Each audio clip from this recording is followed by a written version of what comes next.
Hello student, welcome to study and blog with रश्मि।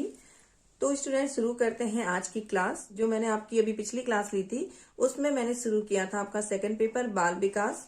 और बाल विकास का जो पहला चैप्टर था हमारा बाल विकास का परिचय, तो मैंने उसमें आपको बाल विकास क्या होता है, विकास क्या होता है, ये सारी चीजें समझा दी थी।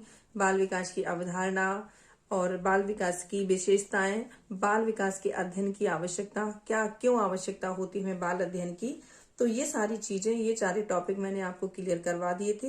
आशा करती हूँ कि आपने ये सारी चीजें नोट डाउन कर ली होंगी और आपको अच्छे से समझ में आ भी गया होगा। अगर समझ में आ गया है तो भी आप मुझे कमेंट बॉक्स में बता दीजिएगा, और ना समझ में आया हो तो भी कमेंट बॉक्स में बता दीजिएगा, जिससे कि मैं इसे दोबारा से कंटिन्यू कर दूं। जितने भी बच्चे वीडियो देख लेते हैं वो कमेंट बॉक्स में अपना नाम मेंशन कर दिया करें, जिससे मुझे पता चल जाएगा कि आप लोगों ने मेरी वीडियो देख ली है या किन बच्चों ने वीडियो देख ली है और किन बच्चों के पास मेरा वीडियो नहीं पहुंच पा रहा है। ये जो लिंक है वीडियो की वो भी शेयर कर दिया कीजिएगा अपने और दोस्तों को, जिससे कि उनके पास भी ये वीडियो कंटिन्यू पहुंच जाए और उनका भी सिलेबस होता चले, नोट्स बनते चले, क्योंकि सभी के लिए लाभदायक है। तो चलिए शुरू करते हैं अगला टॉपिक इसी का। चलिए, तो अभी इसका अगला जो टॉपिक है बाल विकास का विषय क्षेत्र। ठीक है, बाल विकास का विषय क्षेत्र यानी कि इसका जो स्कोप है, क्षेत्र है कि क्या है, और बाल विकास के अंतर्गत हमें क्या क्या चीजें पढ़नी होती है। समझ में आ गया? तो चलिए देखते हैं बाल विकास का विषय क्षेत्र। बाल विकास देखिए क्या है, बालक के संपूर्ण जीवन का अध्ययन होता है। बाल विकास का मतलब बालक के जीवन का अध्ययन, और इसका जो विषय क्षेत्र है वो गर्भावस्था से लेकर के युवावस्था तक की सभी अवस्थाओं में होता है। और पूरा जो जब हम इसको पढ़ना है तो गर्भावस्था से लेकर युवावस्था के विभिन्न पहलुओं का अध्ययन इसके अंतर्गत किया जाता है। और इसके क्षेत्र के अलावा भी बाल विकास को प्रभावित करने वाले कारक, तत्व और सिद्धांतों का भी अध्ययन बाल विकास के अंतर्गत किया जाता है। यानी कि हम कह सकते हैं कि बाल विकास का विषय क्षेत्र जो है वो काफी विस्तृत है और बहुत सारी चीजों का इसमें अध्ययन किया जाता है। चलिए, इसे कई भागों में विभाजित भी करते हैं, जैसे बाल विकास की विभिन्न अवस्थाओं का अध्ययन। तो पहला पॉइंट है इसमें बाल विकास की विभिन्न अवस्थाओं का अध्ययन। आप लोग पेन रजिस्टर रख के बैठिया कि आप लोग पेन रजिस्टर लेके बैठा कीजिए। जब भी आप वीडियो देखें तो जो भी इंपॉर्टेंट चीजें मैं बोलती हूँ वो आप नोट डाउन कर सकें, और उसके बाद आपको जो समझ में आए तो आप बुक से भी लिख सकते हैं। जैसे कि नोट्स अगर बन जाते हैं ना तो बहुत अच्छे से समझ में भी आता है, आप जब चाहें उसको पढ़ सकते हैं। तो चलिए पहला पॉइंट इसमें डालिए, बाल विकास की विभिन्न अवस्थाओं का अध्ययन। बाल विकास का विषय क्षेत्र, इसे कई भागों में बांटा गया है। तो पहला पॉइंट हम डालेंगे बाल विकास की विभिन्न अवस्थाओं का अध्ययन। ठीक है, समझ में आ गया? तो बाल विकास को समझने के लिए हमें बाल मनोवैज्ञानिक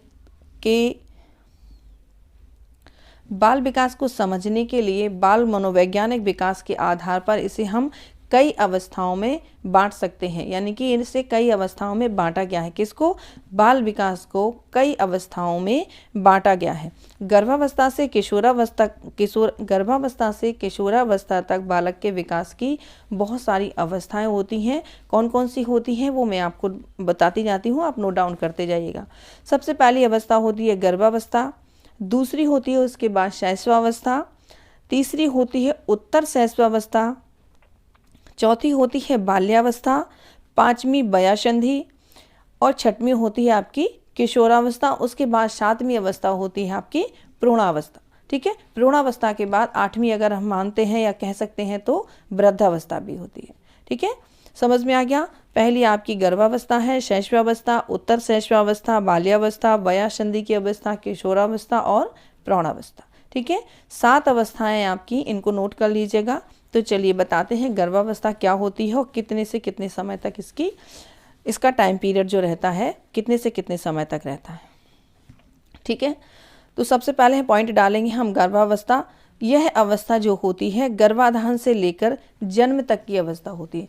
जब गर्भाधान होता है उसी समय से यह अवस्था शुरू हो जाती है गर्भावस्था, और ये जन्म के समय तक इसकी अवस्था चलती है। जैसे ही बच्चे का जन्म हो जाता है उसके बाद गर्भावस्था खत्म हो जाती है। ठीक है, समझ में आ गया? जन्म से पूर्व बच्चे की आकृति एवं विभिन्न अंगों का निर्माण हो जाता है। बच्चे के जन्म का आकार व साइज में वृद्धि होती है और बच्चे के अंदर बहुत सारे परिवर्तन आते हैं गर्भावस्था के तहत। ठीक है, समझ में आ गया। गर्भावस्था कब से कब तक की होती है?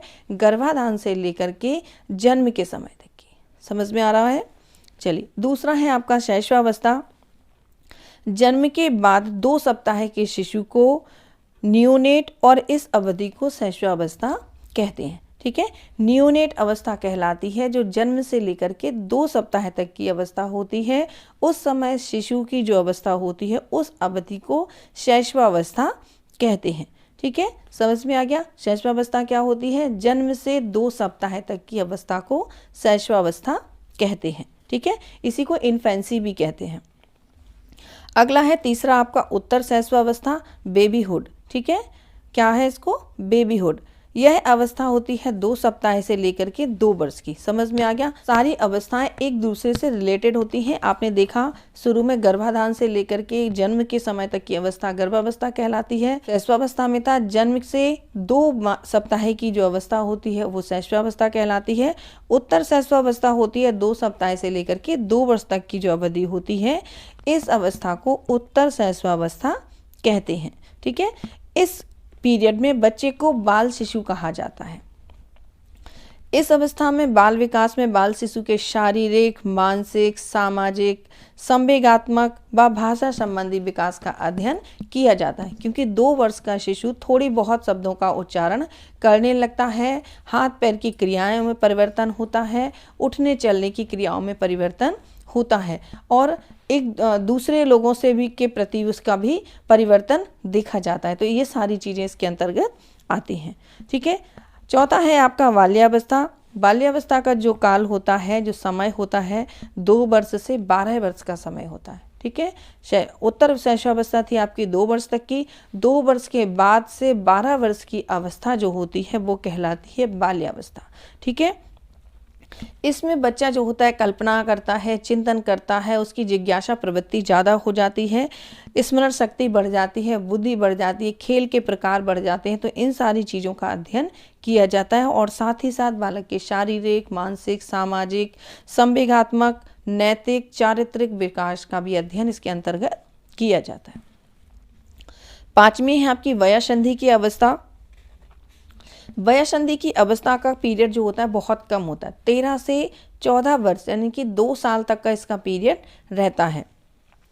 और ये जो वयःसंधि की अवस्था होती है वो बाल्यावस्था व किशोरावस्था के बीच की कड़ी होती है। ठीक है, बाल्यावस्था से जो बच्चा होता है वो जब किशोरावस्था में जाता है उस समय के बीच की जो 1-2 वर्ष होते हैं वो वयःसंधि की अवस्था कहलाती है।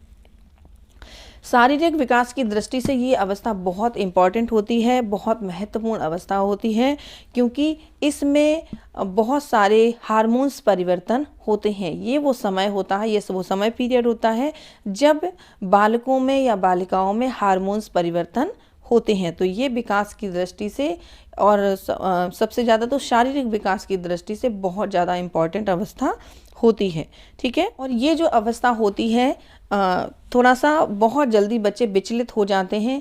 तो ऐसी अवस्था में माता पिता का ये दायित्व बन जाता है, परिवार का उनका ये दायित्व बन जाता है कि बच्चों को उचित मार्ग निर्देशन करें, उनकी उचित दिशा निर्देशन करें, जिससे कि बालक भटके ना। सही उम्र में बालक बालिकाओं को प्रशिक्षित करें कि उनके लिए क्या सही है और क्या गलत है। ठीक है, समझ में आ गया। तो मैंने आपको बताया कि वयःसंधि की जो अवस्था होती है बहुत इंपॉर्टेंट अवस्था होती है, क्योंकि इसमें शारीरिक परिवर्तन के दौरान बहुत सारे हार्मोन्स परिवर्तन होते हैं। ठीक है, समझ में आ गया होगा। चलिए, इसके बाद की जो अवस्था होती है वो किशोरावस्था होती है। किशोरावस्था 12 वर्ष से लेकर या कि 13 वर्ष से लेकर के 21 वर्ष की अवधि को किशोरावस्था माना जाता है। ठीक है, देखिए वैसे इसमें एक और लाइन लिखी हुई है, मैं बता देती हूँ आपको कि अंग्रेजी के अनुसार टीन जब तक रहता है, यानी कि 13, 14, 15, 16, 17, 18, 19, जिसमें भी जब तक टीन चलता है तब तक ये अवस्थाएं किशोरावस्था कहलाती हैं। समझ में आ गया।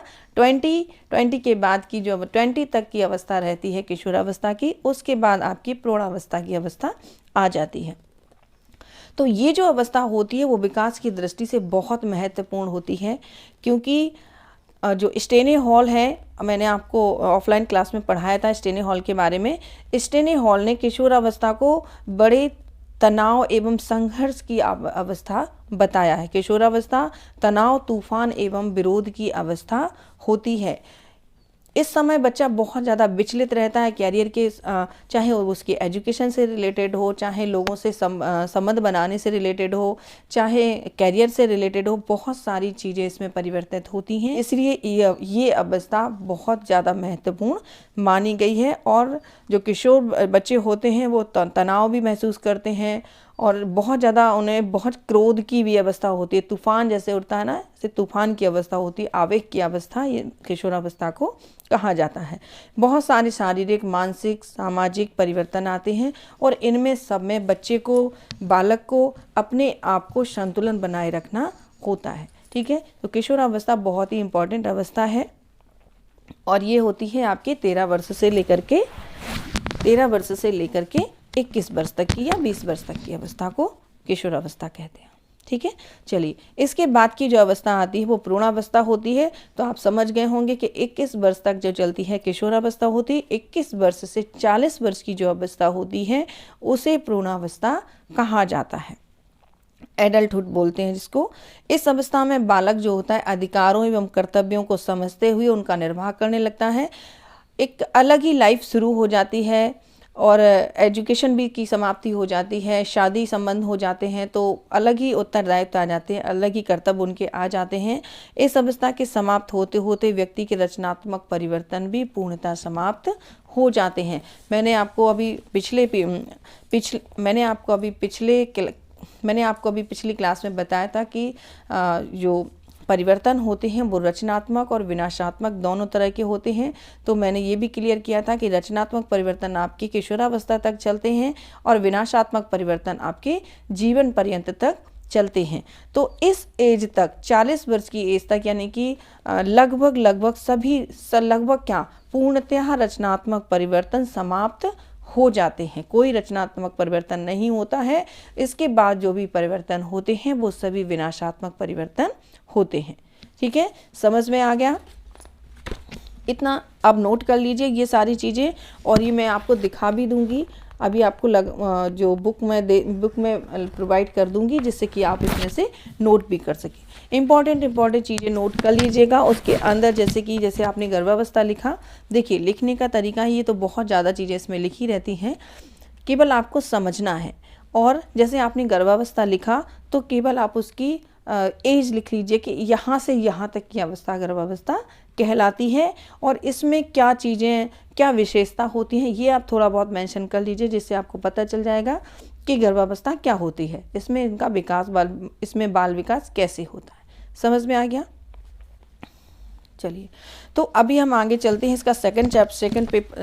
इसका सेकंड पॉइंट देखते हैं, बाल विकास के विभिन्न पहलुओं का अध्ययन। ठीक है, अभी हमने क्या पढ़ा था? बाल विकास की विभिन्न अवस्थाओं का अध्ययन। अभी हम पढ़ेंगे सेकंड में बाल विकास के विभिन्न पहलुओं का अध्ययन। चलिए शुरू करते हैं सेकंड पॉइंट, बाल विकास के विभिन्न पहलुओं का अध्ययन। अभी हमने पढ़ा था विभिन्न अवस्थाओं का अध्ययन, अब हम पढ़ेंगे विभिन्न पहलुओं का अध्ययन। तो बालक के व्यक्तित्व से के समस्त पहलुओं का विकास गर्भावस्था से शैशवावस्था में नहीं हो पाता। जैसे जैसे वो बढ़ता जाता है, जैसे जैसे वो मैच्योर होता जाता है, यानी कि परिपक्वावस्था की ओर बढ़ता जाता है, उसी प्रकार व्यक्तियों के पहलुओं का विकास भी होता जाता है। समझ में आ गया? आप कहें कि गर्भावस्था में ही सारे विकास हो जाए तो नहीं होता है। गर्भावस्था से शैशवावस्था तक उतना विकास नहीं होता है। बच्चा जैसे जैसे बालक बढ़ता जाता है, मैच्योर होता जाता है, वैसे वैसे उसके अंतर्गत उसका विकास होता जाता है। ठीक है, तो बहुत सारी चीज़ें हैं, उसमें कुछ पॉइंट है, मैं आपको बता देती हूँ। जल्दी ही मैं एक और वीडियो अपलोड करूँगी जिसमें इसके विभिन्न पहलुओं का मैं आपको डिटेल में भी बताऊँगी और उनको पूरा आपको समझाऊँगी। तब तक आप जल्दी से कर लीजिए सब्सक्राइब चैनल को विद बेल बटन, और शेयर भी कर दीजिएगा।